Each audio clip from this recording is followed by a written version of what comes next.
Today, I'm going to show you a version of the world that you've felt, but never seen on a balance sheet.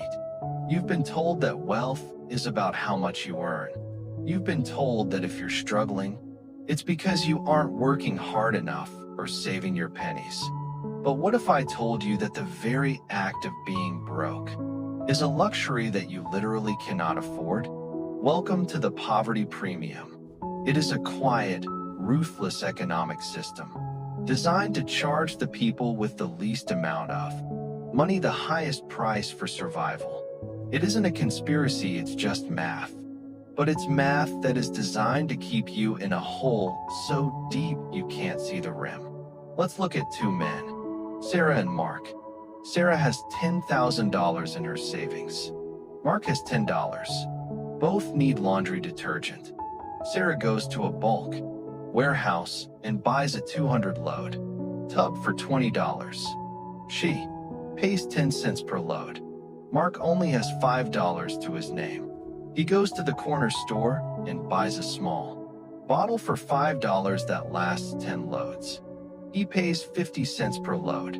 Mark just paid 5 times more than Sarah for the exact same cleanliness. Sarah didn't work harder for that discount. She just had the cushion to buy it. This is the first layer of the trap. When you don't have enough to buy in bulk, you pay a tax on the poor every single time you touch a grocery shelf. And over a year, that tax adds up to thousands of dollars that never make it into Mark's savings. But the poverty premium doesn't just live in your pantry. It lives in your shoes, your car, and most dangerously, it lives inside your brain. There's a famous concept called the Sam Vims Boots theory of socioeconomic unfairness.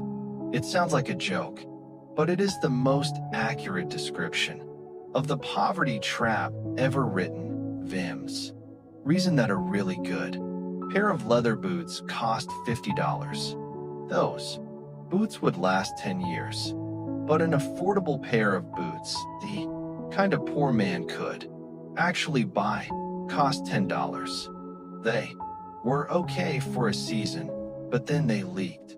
The man who could afford the $50 boots still has dry feet 10 years later. The man who could only afford $10 boots has spent $100 on boots in that same decade, and he still has wet feet. This is the maintenance trap. When you are poor, you can only afford subpar quality, and subpar quality is designed to fail. Think about your car.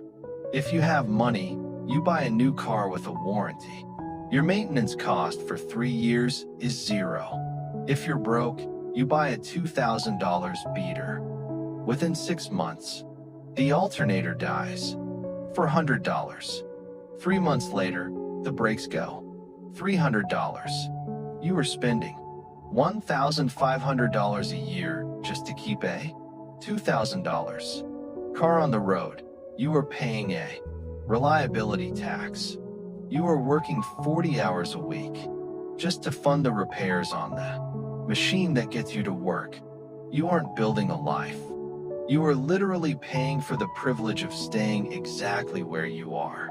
But the most expensive part of being poor isn't what's in your wallet.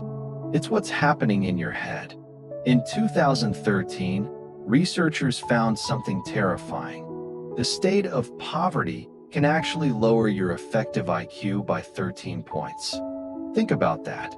You aren't less intelligent because you're broke.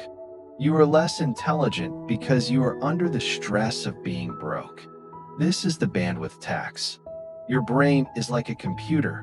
It has a limited amount of processing power. When you have to spend 80% of your CPU worrying about how you'll pay for the bus, or if your electricity will be cut off, you only have 20% left for strategy. You make bad long-term decisions because your brain is stuck in survival mode. You grab the fast food because you're exhausted. You skip the class because you're drained. You aren't failing life. Your brain is simply out of RAM. The poverty premium takes your money first.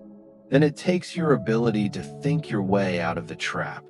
So, how do we stop the bleeding? If it's expensive to be poor, how do you afford to get rich? You have to stop playing the game by their rules. You have to start micro-bulking. If you can't afford the $50 boots, you don't buy the $10 ones. You find a way to repair the ones you have for $2 and wait. You save the extra $8. You do this until you can buy the reliability that the wealthy use to stay wealthy. Wealth isn't a destination. It's a series of upgrades. You upgrade your detergent, then your shoes, then your time. Every time you buy quality over convenience, you are clawing back a piece of your brain's bandwidth. Stop paying the poverty premium. Stop being the fuel for a machine that doesn't care if you're tired. Start building your cushion, one bulk buy at a time. This is Shekswealth. If you're ready to reclaim your bandwidth and build a rich life, subscribe now. Your future self is tired of waiting.